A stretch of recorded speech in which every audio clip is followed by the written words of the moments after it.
Anyway, cut to the chase, one of them got 145, one of them got 143 out of 150, which is almost unheard of at grade 8.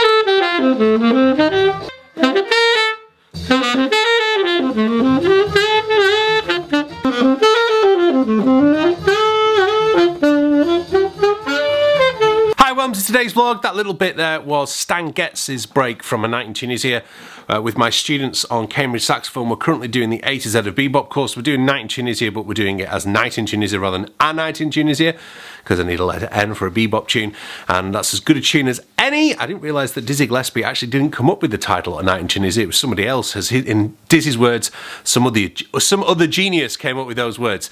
But I wanted to talk about today about Skype lessons, because today marks 7 years since I moved from Northern Ireland back to England, and it was kind of necessitated trying out Skype.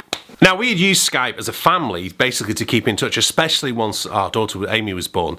It was an amazing tool to be able to show my parents who lived across the sea Amy's first steps, all those kind of things that I'm sure if you are parents or grandparents in this age, or even, you know, you're kind of using the technology to communicate with friends, things that would just been impossible to have thought of 10 years beforehand were becoming mainstream. Now, you don't have to have been watching this vlog very long to know that I'm pretty much a tech geek. By the way, make sure you hit the subscribe button. That's really important. It helps me with those. I keep being told to say it earlier in the videos, and I cannot find a natural way to do it, so I'll just keep interrupting until I can find a better way. Anyway, back to Skype. So I wanted to keep teaching these students. I had 2 students particularly who were coming up to their grade 8, and I realised that I could harness the technology if I got myself organised enough, and if I got my students organised, that we could make Skype work. And it did. It worked really, really well. But there was one thing that was always nagging away at me, which was, how am I going to be able to accurately judge students' pieces, particularly for this grade 8, if I'm not in the same room? I won't be able to necessarily hear all the intricacies of what they're playing.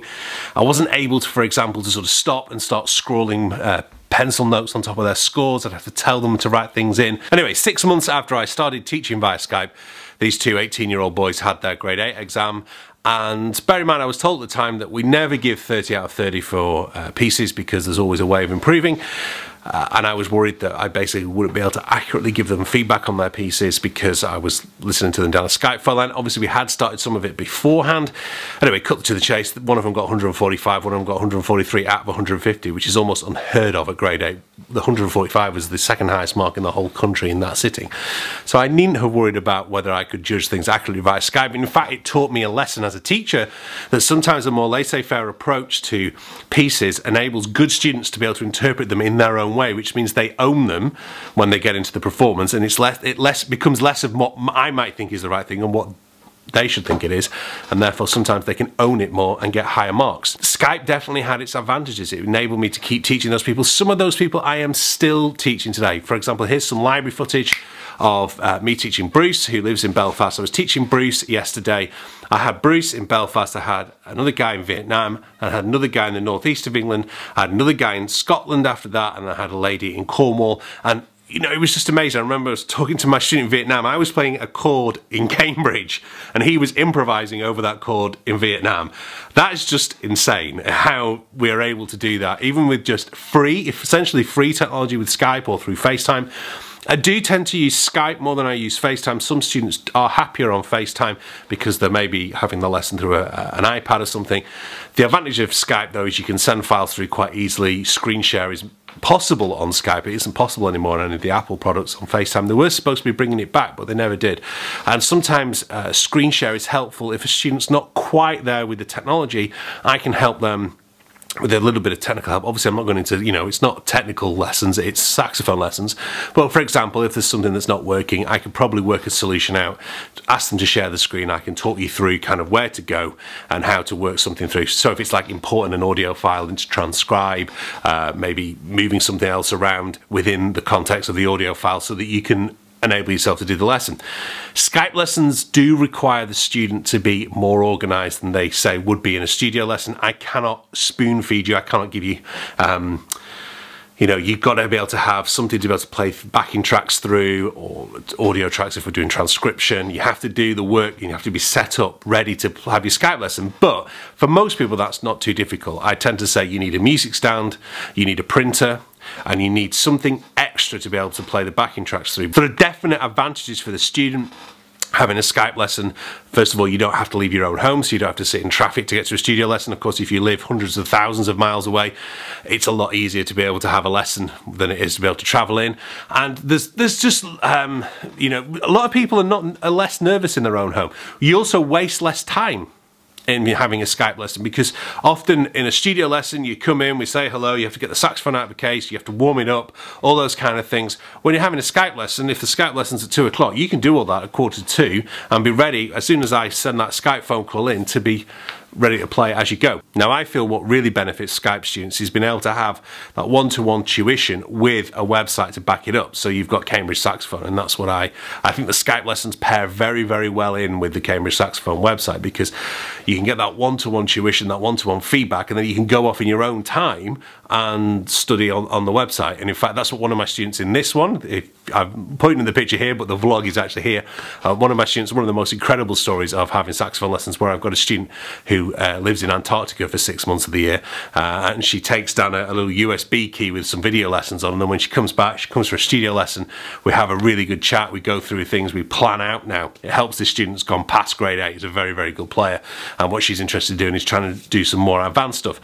And it tends to be with advanced tuition, what you're often doing is setting, in fact it's the same across a lot of things. Early on it needs a bit more intense one-to-one kind of care and regular checkups, but kind of once you've gone past a certain level, a lot of it is motivating, a lot of it's coaching rather than teaching. You teach a certain example of things, so for example, like I've said before with the scale primer, a certain element of scales, and the rest of it is coaching people, motivating them to keep practicing and keep it going, because they get it in here. What it is getting it out of here. One disadvantage to teaching via Skype versus teaching in the studio is you can't play duets, and duets have been a kind of cornerstone of instrumental teaching for at least the last 200 years. They're a really important way for students to understand how to play together with other people, you know, kind of playing alongside the teacher, but also understanding those things like articulation, tone production, what notes should sound like, and just basically blending together as a small ensemble.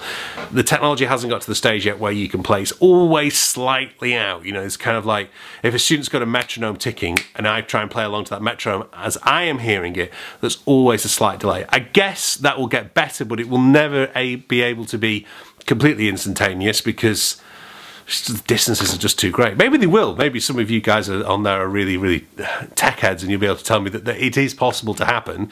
We're just not quite there yet. So 7 years after starting teaching via Skype, I'm still learning new things of it, but I'm really, really confident that it can really help transform playing for anybody anywhere.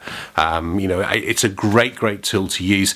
If you're thinking about setting up teaching yourself via Skype, no matter what you're doing, whether it's music or IT or photography, I urge you to get involved in it, but I urge you to do your homework beforehand, because you've got to be organized for it to work. Now, for me, one of the good things about moving back was that I was in the same country when my grandfather passed away 7 years ago. But before he died, he wrote this autobiography.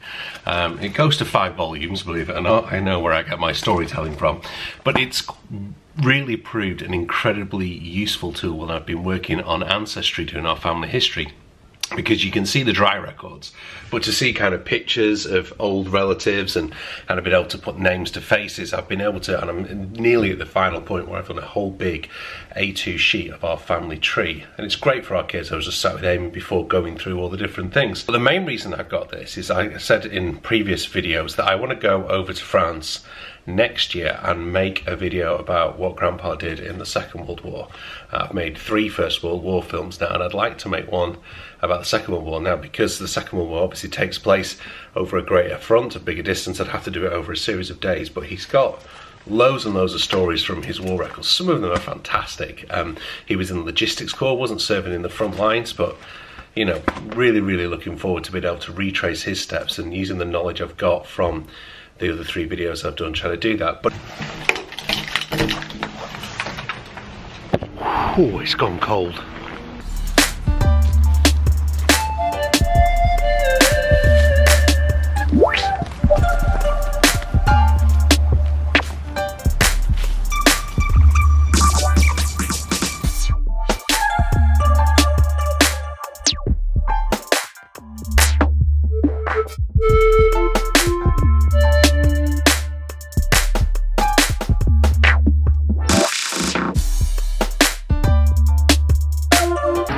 So cold. I'm gonna have to head back home now.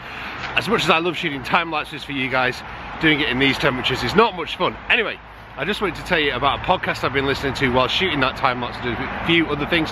It's called Song Exploder. I'll link to it below. I'm not being sponsored by it. It's just really interesting. I've just been listening to the podcast episode about the House of Cards theme. It's actually a few years old, this podcast episode, but well worth listening to. So that's Song Exploder, Rishi K. Sherway. Check it out, guys. Really good stuff. Inspired me to go and write you some more music, maybe even for that time lapse.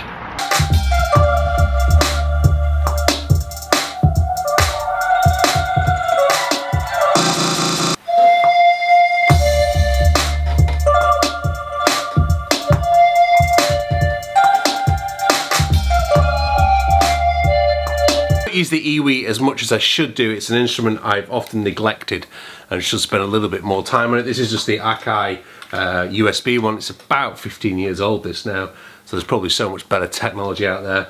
I bought it off a friend of mine years ago. I've used it a few times on gigs. I used to use it a lot with my laptop, but I just got to that situation where I don't have enough time in my day to practice my saxophone enough, so to start spending more time practicing an EWI, which you have to basically treat as a separate instrument.